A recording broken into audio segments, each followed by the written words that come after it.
Yeah, I mean, really, like we were talking about yesterday, I think the part of the conversation was really what's going to happen in terms of like investor classes is where are people going to migrate? And for me, the way I'm thinking of it at least is, yes, people are going to migrate to PulseChain, but who are those people? How much of a percentage of supply do they hold? And why are they moving over there? So the conversation we were having was, I don't know, less than 40% of people that hold HEX somewhere, probably closer to 20 or less percent, I would say. At least in my speculation, would be people that are going to probably want to move over, so, and of those 10 or 20%, let's say, how much of the total supply do they hold? Well, who are the people that want to go over to the Pulse chain? Probably people that don't want to pay the fees, right? So who are the people that don't want to pay the fees? People that have not quite as much capital at their disposal. And so those people are probably the ones that could benefit mostly from shorter term gains. So I think that, in my opinion, at least, it wouldn't surprise me to see a migration of people moving over to Pulse chain to do more shorter term staking.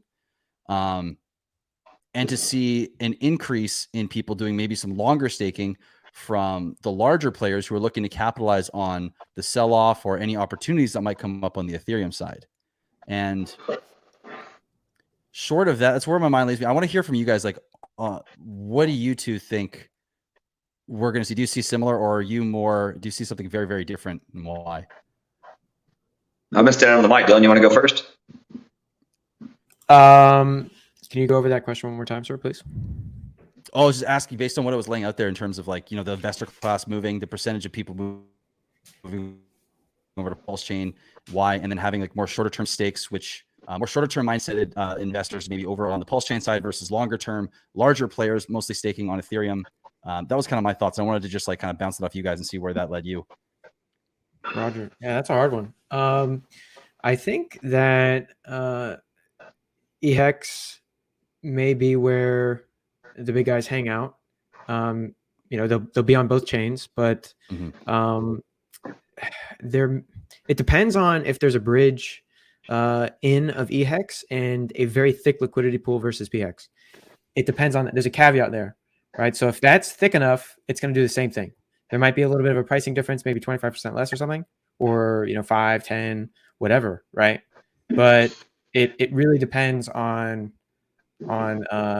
what liquidity providers decide to do, because you could see a situation where they pull all of their liquidity on the ETH side, and then they just migrate it over to Pulse with the wrapped in stuff, and then you just have a bridge arbitraging whatever is left on ETH to match the prices on Pulse or something like this, right?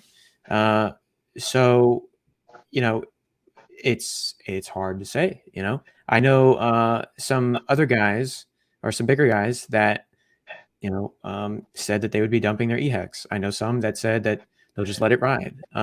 It depends on what the market plans to do, which it's not something I can be like, oh yeah, this is going to happen, right? You just don't know. So with that being said, you gave me a hard one there, sir.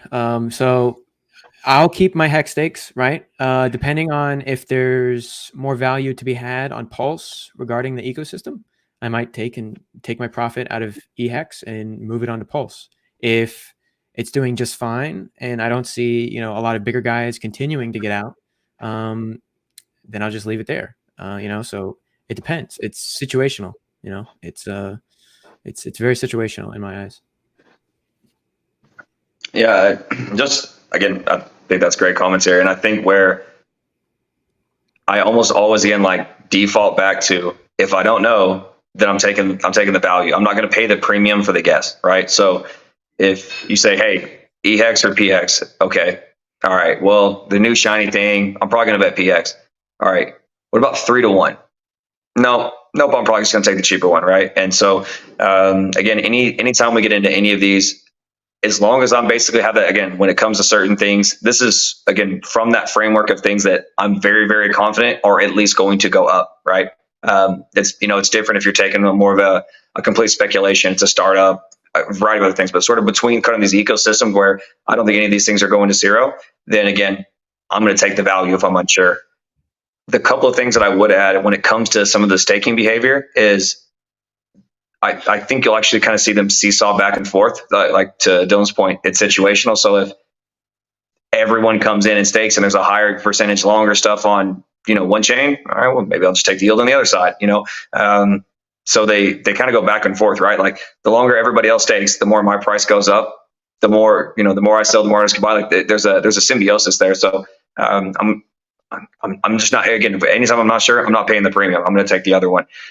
One thing that I think that, again, is one of those like we should get out in the ether is, so PulseChain is going to have low fees, but a lot of us expect adoption. We expect a lot of cool stuff. It does have throughput improvements over ETH, but these things still get full. Like, so we have this, again, to Graphics' point earlier, we have this chain now because the staking feature was crippled to some degree because of gas fees.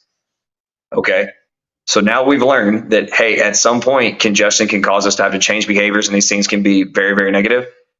Assume that if you think PulseChain is going to 10,000x and it's going to be awesome, the greatest thing ever, it's going to get full too. And so to take that into account with some of those staking behaviors and just take what we learned, right? So I think we're at a point where the tech overall is pretty right. So like we have more throughput than ETH, we'll be better off.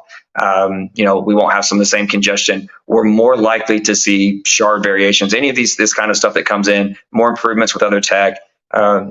So like similar with like cell phones. So on cell phones, you get better hardware, but you get better software too, right? So even if the throughput never changed, we would still end up having less gas problems because contract writers and people get better and better and better about using that space up. So I do think that we'll be ahead of ETH naturally from the changes we've made, and that again, just time and market, we're just at a spot where we're more likely to see better innovations around gas.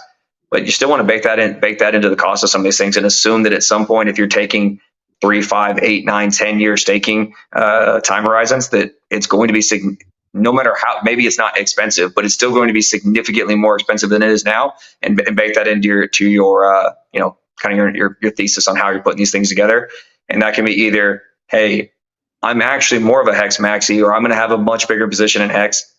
Maybe I'm just going to allocate some of that PLS and say, hey, this is gas money down the road.